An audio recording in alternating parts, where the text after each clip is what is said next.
Sa tumitinding aktibidad ng Bulkang Mayon, nakaalerto din ang 9th Infantry Division para tumulong sa humanitarian assistance and disaster response. Nagbabalik sa sentro ng balita si Connie Kalipay ng Philippine News Agency. Tiniyak ng 9th Infantry Division sa publiko at mga apektadong local government units sa Albay ang patuloy na suporta at tulong sa patuloy na pag-aalboroto ng Bulkang Mayon.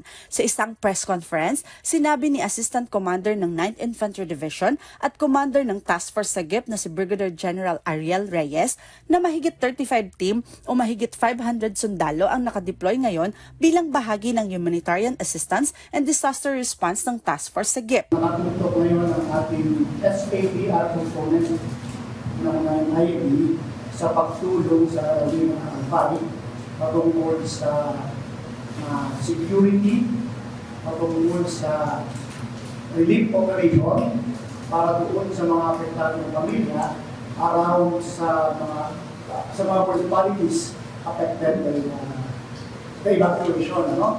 35 teams na deploy natin all around the cities na yun.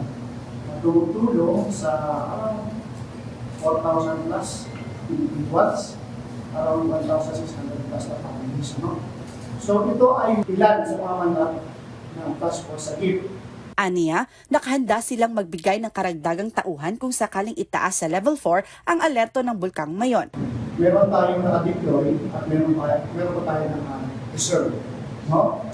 Sa mga headquarters, sa divisions, sa brigades, and sa battalions. At any rate, what we can assure to the public, to the LGU, and to the OCD ay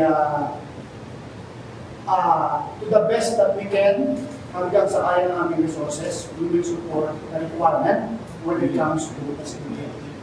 It includes personnel, logistics, especially yung mga transport assets. Dagdag pa ni Reyes, sa kabila ng pangako ng dibisyon sa HADR, tiniyak din nila ang mga sundalo sa lugar ay nagpapatuloy sa mandato nito sa mga operasyon sa panloob na seguridad. While nagpe-perform ng humanitarian assistance and disaster response sa mga ganitong klaseng mga kalamidad, ay patuloy na nagkakandak ng security operation dahil doon sa mga hindi apektado mga SADR areas. Before and even now, patuloy yung ating sustained focus military operations, security operation doon sa ibang mga areas as mandated sa amin and as designed sa aming kampanya.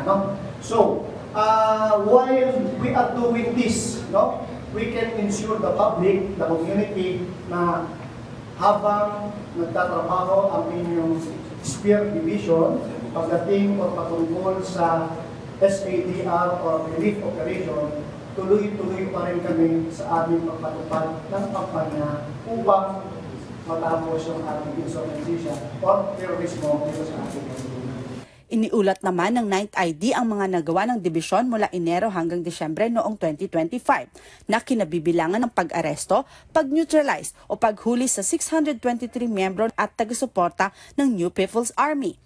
May kabuuang 39 na pakikipaglaban ang naitala, kabilang ang 6 na pangunahing engkwentro, 13 maliliit na engkwentro at iba pang mga pakikipaglaban na may mga ambag na resulta. Bilang karagdagan, 253 baril at 501 anti-personnel mine ang nakumpiska o isinuko. Samantala, pinaalalahanan ni Major General Alvin Almase ang lahat ng mga sundalo na sumunod sa mga protocol habang ginagampanan nila ang kanilang mga tungkulin. Mula rito sa Pili Camarines Sur, para sa Integrated State Media, Connie Kalipay ng Philippine News Agency.